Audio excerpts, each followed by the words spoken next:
Hello, hello, hello, my little maniacs. This is your host, the Maniac.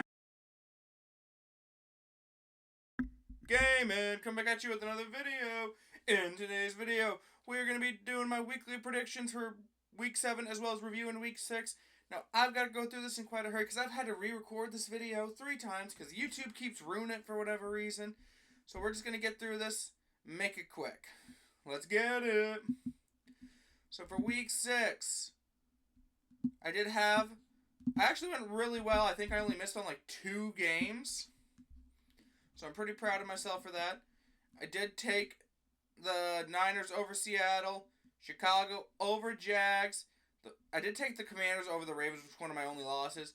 I did take Green Bay over Arizona. I did take the Texans over the Patriots. Obviously, I took my Bucs over the Saints.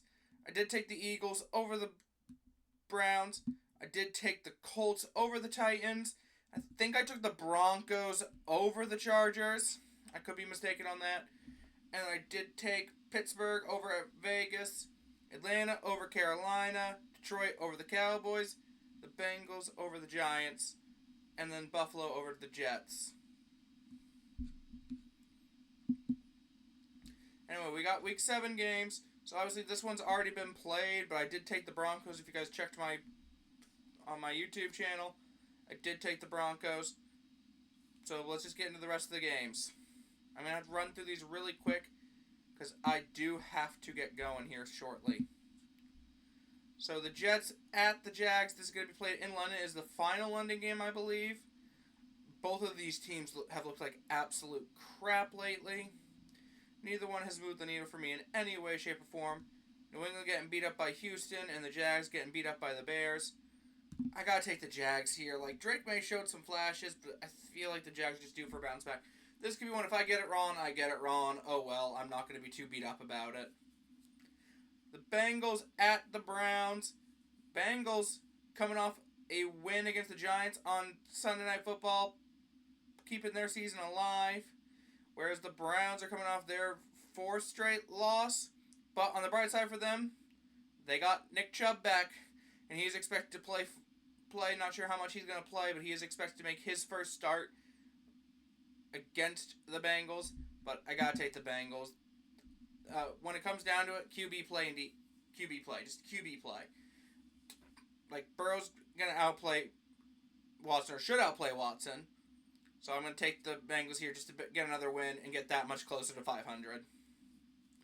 Next up, we got the Titans, who lost last week to the Colts. Headed to Buffalo, taking on the Bills, who beat the Jets on Monday Night Football. Yeah, I mean, Amari Cooper obviously traded to the Bills, so that's a big addition here, but I think the Bills are just a better overall team. Better offense, better defense, better quarterback, better head coach. Just everything here just points to the Bills. Titans, they're a good story when they got their win, but other than that, they haven't done a whole lot this season. Give me the Bills. Now we got the next one. The Texans headed to Green Bay to take on the Packers. Texans riding high after another win, and Green Bay getting I believe a bye week, was it? No, they played the Cardinals. Right, they both played like kind of bad teams. But I gotta take Houston here. Houston's played a lot better games.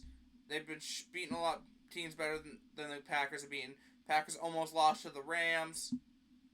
So I think it's going to be a really good game. I think it's going to be really close. It could potentially be an overtime game, but I got to take the Texans here. Eagles at the Giants.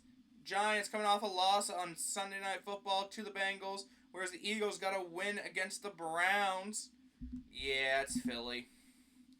I'm sorry, but there's nothing about that Giants offense other than Malik Neighbors that impressed me. Like, Daniel Jones has made some strides, but I don't think he can keep up with Jalen Hurts and that Philly offense when they get going. Seahawks headed to Atlanta to take on the Falcons. The Falcons coming off a win against the Carolina Panthers, whereas the Seahawks coming off their 3rd straight L. Does the streak stop here with 4 at 3, or does it continue to 4? This one, I want to pick the Seahawks to win, just because I feel like Atlanta's going to slip up somewhere. But I gotta take Atlanta to advance to 5-2, keeping their position in the NFC South on top of the division for another week. Seattle, obviously their defense has been injured. Their defense has not been able to stop a nosebleed. So it'll be interesting to see what happens there. All right, Miami 2-3 versus the Colts 3-3. The Colts coming off a win last week, and I think the Dolphins were on a bye last week. Tua is back and practicing from what I saw today, so I don't think he's expected to start this week. I think it's still Skylar Thompson and Tyler Huntley. So yeah, Anthony Richardson's expected to play. I'm gonna go ahead and take the Colts here just to get the win. Next up, we got Detroit at Minnesota. The 4-1 Detroit Lions taking on the Minnesota Vikings, who are undefeated, coming off a bye last week. I think this is going to be a really good game, honestly. This should have been flexed into one of those primetime spots. Ideally, this one here, honestly. But I got to take Detroit. Detroit's only lost one game, obviously, to my Bucs, where the Vikings have not lost a game yet. But I just love the effort that Detroit's putting in. Obviously, no Hutch is going to hurt, so I very well could see them losing. But I think this is going to be a really close game, and I've got just the slightest of all edges to Detroit. I feel like coming off that bye week, that Minnesota's going to be a little rusty and just get a little bit hobbling out of the gate. And I just think the Lions are going to triumph here, coming off another straight win for them. The Panthers taking on the Commanders. Yeah, Jane Daniels should mop the floor with the Panthers. That's no ifs, ands, or buts. Like, the Panthers have not won a game in forever. Washington obviously lost last week, but they played a really competitive Ravens team. They kept it competitive against the Ravens, and they wound up winning against the Ravens. That's all I need. Vegas 2-4, lost Devontae, traded him to the Jets, headed to the Rams to take on the Rams. The Rams lost again, they were on a bye last week. And the Raiders lost to who did they play last week? I don't even remember who the Raiders played. Oh, the Steelers. Right. Yeah, it's the Rams here. The Raiders have nothing going on the offense. They don't, and it's a rough game for them. Like, I think they can maybe keep it competitive for a little bit, but I think the Rams are going to pull away with it, especially with Cooper Kupp potentially being able to play. Next up, we got the 5-0 Kansas City Chiefs headed to San Fran and take on the Niners. Chiefs coming off a much-needed bye week, whereas the Niners come off a much-needed win against Seattle on Thursday Night Football. Do I do it? I think I'm going to do it. I think I'm going to be bold with this one. I'm going to take the Niners to end the Chiefs' undefeated season. Like, I don't think it's ever going to happen where we have an undefeated team.